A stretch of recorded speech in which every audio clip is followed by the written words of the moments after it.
All right, Knicks fans, we need to talk about something that's been sitting with me for a few days now. And honestly, it says a lot about the character of this organization.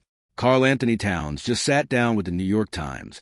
And what came out of that interview is one of the classiest things I've heard from a player in a long time. And if you're new here, smash that like button right now, because this channel lives and breathes Knicks basketball, and I promise you, sticking around is worth it. So here's the situation. We all remember how last year ended.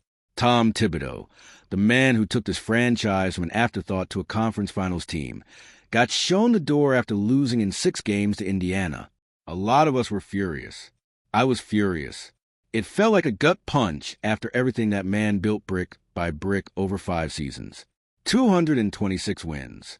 For playoff appearances out of 5 years. The first trip to the Eastern Conference Finals in 25 years. And his reward was a pink slip. Then Mike Brown walks in, inherits that roster, and what happens? 53 wins in the regular season, and then one of the most dominant playoff runs this league has seen in decades. 16-3, a championship. The first one for this franchise since 1973. Let that sink in for a second. If you were alive for that first title, congratulations, you're a legend. And drop a comment telling me where you were when this year's team finally broke the curse. Now here's where it gets interesting, and where Towns really showed who he is as a man. A lot of players in his position would have stayed quiet about Thibodeau. Some might have even thrown a little shade, The new coach unlocked something the old one couldn't. That's the easy narrative. That's the lazy narrative. But Towns didn't take that route.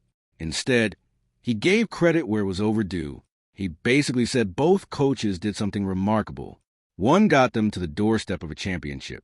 The other picked up that exact same group and, without ever coaching them in person before, managed to stamp his own identity on the team and push them over the finish line. And then he made the point that matters most. None of that means Thibodeau wasn't good enough. It means the opposite. Thibodeau was always good enough. And now there's a ring in this building to prove it, even if his name isn't the one etched on it as head coach. I don't know about you, but that hit me. Because there's a difference between loyalty as a talking point and loyalty as a lived value. Towns didn't have to bring up Minnesota.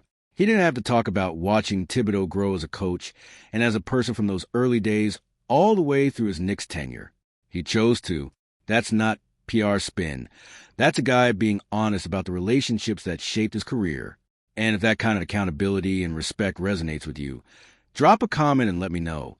Because I want to hear what you think about players who give credit to the people who came before them instead of pretending history started the day they got there. Now let's talk about Brown for a second. Because Towns didn't stop at Thibodeau.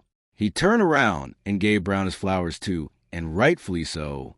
He talked about how Brown built on top of the foundation Thibodeau laid down, but added his own fingerprint to it. And this is the part that I think gets overlooked in a lot of these championship conversations. It's not just about X's and O's.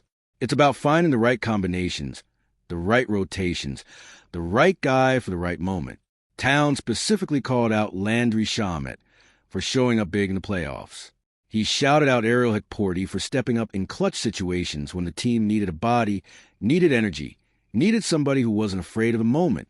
He mentioned Mitchell Robinson, Jose Alvarado, Mohamed Diawara, and a long list of role players who made winning plays when the cameras weren't necessarily on them.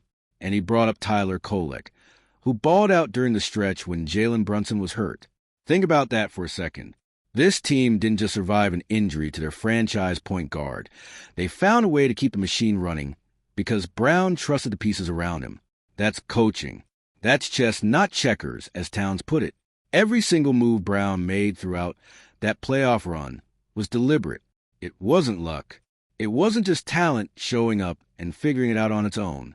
It was a coach putting players in positions to succeed at exactly the right time. And as a fan who watched this team get doubted, get counted out, get told they didn't have the right pieces year after year after year, watching Brown outcoach everybody in his path felt like vindication. But let's be real for a second, because I'm not here to just gas up everybody involved without giving you my honest take.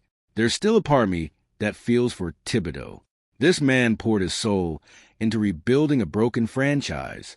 He took a team that had become a punchline and turned it into a contender.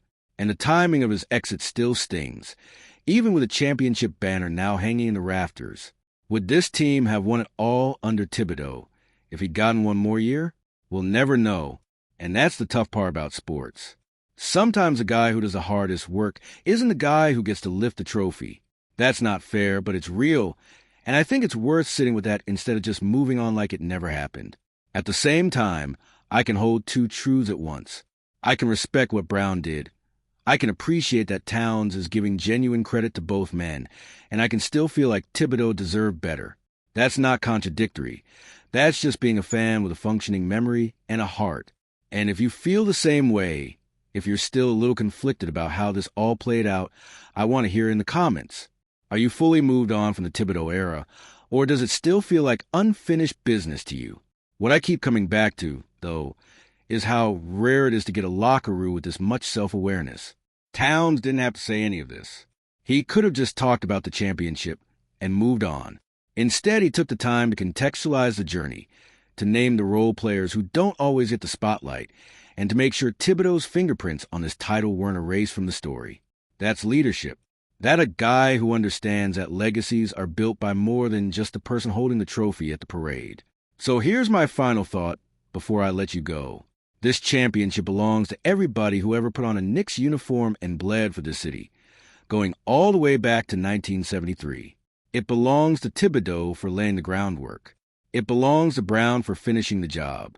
And it belongs to every single player, from the stars to the guys at the end of the bench, who showed up when their number was called. If this video hit different for you, if you're still riding this championship high, do me a favor and smash that like button, drop a comment telling me your favorite moment from this entire playoff run, and subscribe if you haven't already, because we got a lot more Knicks content coming your way all season long. Let's go Knicks, and I'll see you in the next one.